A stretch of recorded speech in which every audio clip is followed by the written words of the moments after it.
प्रियो, जय मसीह की। आशा करते हो कि आप स्वस्थ हैं, आप मस्त हैं, आप प्रभु के कार्य में व्यस्त हैं। आज का दिन आपके लिए आशीषों का दिन बने।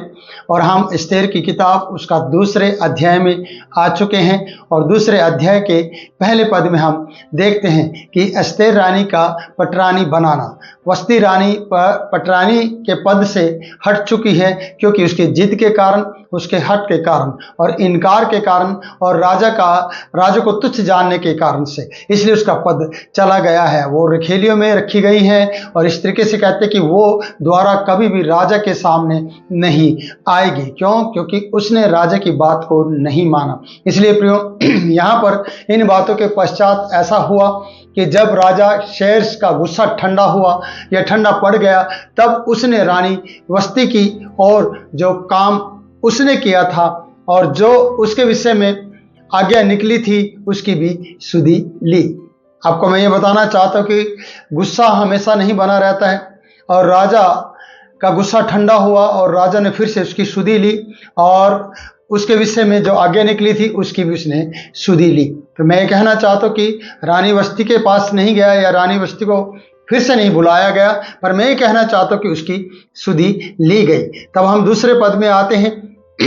वहां पर हम इस प्रकार से देखते हैं, तब राजा के सेवक जो उसके टहलवे थे कहने लगे, राजा के लिए सुंदर तथा युवा कुंवारियां ढूंढी जाए। आप समझ लेना प्रियो कि ये सौंदर्य प्रतियोगिता है जिसमें बहुत से लोग भाग लेने वाले हैं। मैं ये कहना चाहता हूं कि बहुत सी सुंदर स्त्रियां या सुंदर बेटियां, सुंदर युवतियां वहां पर आकर उसमें भाग लेने वाली हैं। तो ये सौंदर्य प्रतियोगिता जो आपके लिए भी, हमारे भारत के अंदर भी की जाती है प्रियो, उसमें कितनी ही तैयारी की जाती है उसमें भाग लेने के लिए। आज एक ऐसा मौका है कि वस्ती रानी के पद पर किसी का चुनाव हो और वो आसानी से नहीं है प्रियो। उसमें की सुंदरता और उसकी सुंदरता को बढ़ाया जाना और उसके चाल चलन को देखे जाना, उसे परखा जाना और बहुत समय के लिए उसे ठहराया जाना कि तब जाकर वो राजा की पटरानी के पद पर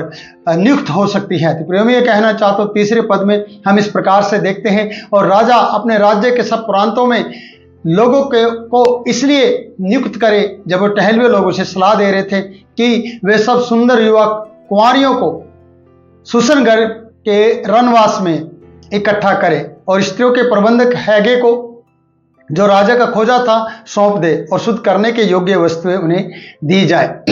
प्रियो, मैं कहना चाहता हूं कि सब प्रांतों में ढिंडोरा पीटा गया, सब प्रांतों में युवा कुमारियों को इकट्ठा किया गया जो सुंदर थी, जो हैगे के अधिकार में रहेंगी और हैगे उनकी देखरेख करने वाला है। इसलिए शुद्ध करने के योग्य वस्तुएं उन्हें दी जाएंगी ताकि वो अपनी शुद्धता को और अपनी सुंदरता को प्रकट कर सके और उनका ख्याल रखा जा सके। उनकी जो शारीरिक जरूरतें हैं सुंदरता के प्रति, शरीर के प्रति, वो सब का प्रबंध हैगे के हाथ में किया गया है। तो यहाँ पर हम वचन को देखते हैं प्रियो, तब उनमें से जो कुंवारियां राजा की दृष्टि में उत्तम ठहरे वह रानी वस्ती के स्थान पर पटरानी बनाई जाए। यहाँ पर हम देखते हैं यह बात राजा को पसंद आई और उसने वैसा ही किया कि राजा को जो अच्छा लगे, जो सही लगे, वो उनमें से उसको चुन ले। याद रहे कि पटरानी सिर्फ एक ही होगी और सुंदर युवतियां काफी हैं जिनमें से एक का चुनाव होगा। तो प्रियो, मैं ये कहना चाहता हूं, सुसनगढ़ में 5वें पद में, सुसनगढ़ के अंदर मोर्देके नामक एक यहूदी रहता था जो कीस नाम के एक बिन्यामीनी का परपोता, सिमी का पोता और याईर का पुत्र था। वह उन बंदियों के साथ यरूशलेम से बंधुआई में गया था जिन्हें बेबीलोन के राजा नबूकदनेस्सर यहूदा के राजा योक्याना के संग बंदी बनाकर ले गया था। ये बंदी लोग थे और मैं कहना चाहता हूँ कि नबूकदनेस्सर के समय में जब उनके दिन पूरे हुए तो वो स्वदेश लौटने की आज्ञा भी उन्हें मिली थी। और यहाँ पर हम देखते हैं कुछ यहूदी जो अपने देश नहीं लौटे थे, जैसे कि हम मोर्दके और उसके साथी लोगों को देखते हैं। क्यों नहीं वापस लौटे हैं? इसका कारण ये है कि ये अपना बिजनेस सेटअप कर चुके थे, ये अपना काम धंधा को वहां पर कर रहे थे और अच्छे तरीके से रह रहे थे, कोई भी किसी प्रकार की इनको परेशानी नहीं थी। तो प्रियो, मैं कहना चाहता हूं कि कई बार आपको स्वतंत्रता मिली होगी अपने घर लौटने के लिए, अपने अच्छे सही जीवन को बिताने के लिए, लेकिन आप परमेश्वर की नज़र में गलत तरीके से अपने जीवन को, उस आज़ादी का फायदा उठा रहे हो। क्योंकि वचन बताता है हम स्वतंत्रता के लिए स्वतंत्र किए गए,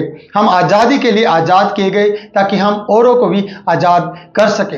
तो प्रियो, यहूदियों में से बहुत से यहूदी लोग शूशनगढ़ में या वहाँ रह रहे थे, जिसके कारण से ये लोग भी इस सुंदर प्रतियोगिता के बारे में सोच रहे हैं। मैं ये कहना चाहता हूँ, जो मोर्दके हैं, जो जिसके पास एक चचेरी बहन है, जिसका पालन पोषण इसने किया है, वो उसके बारे में सोच रहा है। जब हम यहाँ वचन में पढ़ते हैं तो कहते कि यहाँ वचन बताया गया इस प्रकार से कि उसने हसदा नामक अपनी चचेरी बहन को, जो एस्तेर भी कहलाती थी, इसलिए मैं आपको कहना चाहता हूं कि आपके सामने एक सवाल खड़ा हो सकता है कि एस्तेर का दूसरा नाम क्या है। तो प्रियो, मैं बताना चाहता हूं उसका दूसरा नाम है हदसा, जो बाद में उसका नाम एस्तेर भी वो कहलाने लगी है। तो उसको पाला पोसा था, क्योंकि उसके माता पिता कोई ना थे और वह लड़की सुंदर और रूपवती थी। और जब उसके माता पिता मर गए, तब मोर्दकै ने उसको अपनी बेटी के रूप में पाला था। मैं ये कहना चाहता हूं कि मोर्दकै ने उसको, उस बहन को, उस बच्ची को बेटी के रूप में पाला, और आज मौका है उसके लिए कि जो सुंदर थी, जो परमेश्वर की ओर से ठहराई गई थी, जो परमेश्वर की ओर से सुंदरता रखती थी, क्योंकि परमेश्वर ने उस पर दया की थी। मैं इस तरीके से कहना चाहता हूं कि शायद हसदा को या एस्तेर को इस तरीके से सौंदर्य में इन मेकअप की जरूरत ना पड़े, क्योंकि खुदा बाप ने खुद ही उसको अपने हाथों से बनाकर एक सुंदर सृष्टि के रूप में और एक सुंदर स्त्री के रूप में भेजा था। प्रियो, वो देखने में सुंदर थी, क्योंकि हम आगे वचन में पढ़ते हैं, जब राजा की ये आज्ञा निकली और नियम सुनाए गए, बहुत सी युवतियां शूशनगढ़ में हैगे के अधिकार में इकट्ठी की गई। तब एस्तेर भी राजभवन में स्त्रियों के प्रबंधक हैगे के अधिकार में सौंपी गई। वह युवती उसकी दृष्टि में अच्छी लगी। अच्छी लगेगी क्यों नहीं? क्योंकि परमेश्वर की दृष्टि उस बेटी पर थी। कई बार हम मेकअप इतना करते हैं अपने आप को सुंदर बनाने के लिए, प्रियो, अभी तक इसको सुंदर होने के लिए कोई भी मेकअप का या कोई भी तैयारी का या शुद्ध होने के लिए कोई भी सामान इसको नहीं दिया गया। अभी सब इकट्ठी किए जा रही हैं, और उस राजा के जो प्रबंधक था हैगे, उसको ये स्त्री, ये युवती अच्छी लगी है। मैं कहना चाहता हूँ कि जो दिल के सुंदर हैं, जो दिल के अच्छे हैं, वो शकल सूरत में भी अच्छे हैं। जो दिल के बुरे हैं, चाहे वो कितना भी मेकअप करें, कितना भी श्रृंगार करें, शायद वो सुंदर नहीं लग सकते हैं। बाहर का रूप शायद आपको लुभा सकता है, जब अंदर की बातें बाहर आएंगी तब आपका दिल टूट सकता है। तो प्रियो, यहाँ पर एस्तेर को देखते ही हकीम हैगे को या प्रबंधक हैगे को वो सुंदर लगी हैं और उस पर दृष्टि की गई है। तो मैं कहना चाहता हूं कि तब उसने विलंब नहीं किया, बिना विलंब किए उसे राजभवन में से शुद्ध करने की वस्तुएं दे दी, क्योंकि नियम था कि उनका शुद्धिकरण किया जाए। तो मैं कहना चाहता हूं उसका भोजन ठहराया गया और उसके लिए चुनी हुई 7 सहेलियां भी दी गई, और उसको और उसकी सहेलियों को रनवास में सबसे अच्छा रहने का स्थान मिला है।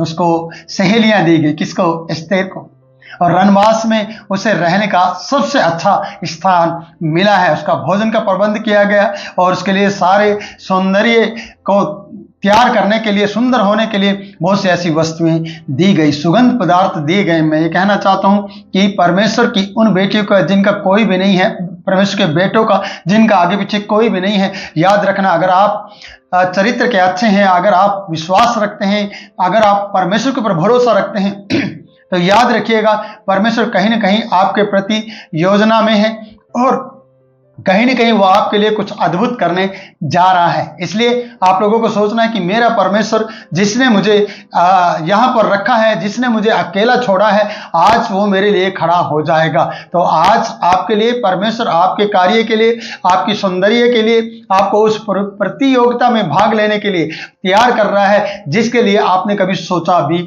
नहीं होगा। क्या एस्तेर ने ऐसा सोचा था कि राजा की पटरानी बनने के लिए उसका चुनाव होगा?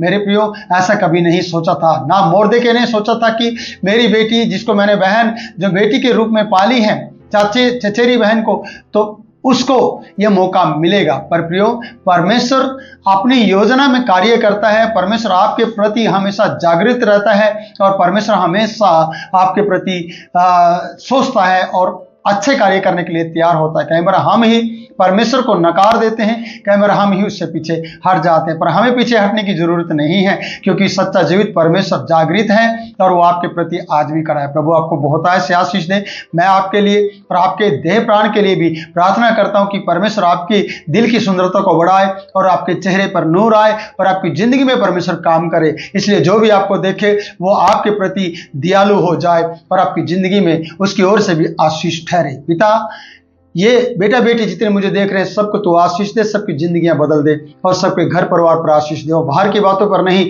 लेकिन अंदर के रूप पर वो तैयारी करें और तेरे प्रति और अपने माँ बाप और भाई बंधु के प्रति वो अच्छी बने, जिसके कारण से परमेश्वर उन पर तेरा अनुग्रह है। जिस प्रकार एस्तेर को तूने इस सुंदर प्रतियोगिता में भाग लेने के लिए तैयार किया और उसकी सुंदरता को तूने बढ़ाया है और उस पर हैगे की दृष्टि हुई है, तेरा धन्यवाद पिता। प्रार्थना सुन, कबूल कर, यीशु के नाम से मांगते हैं, आमीन आमीन।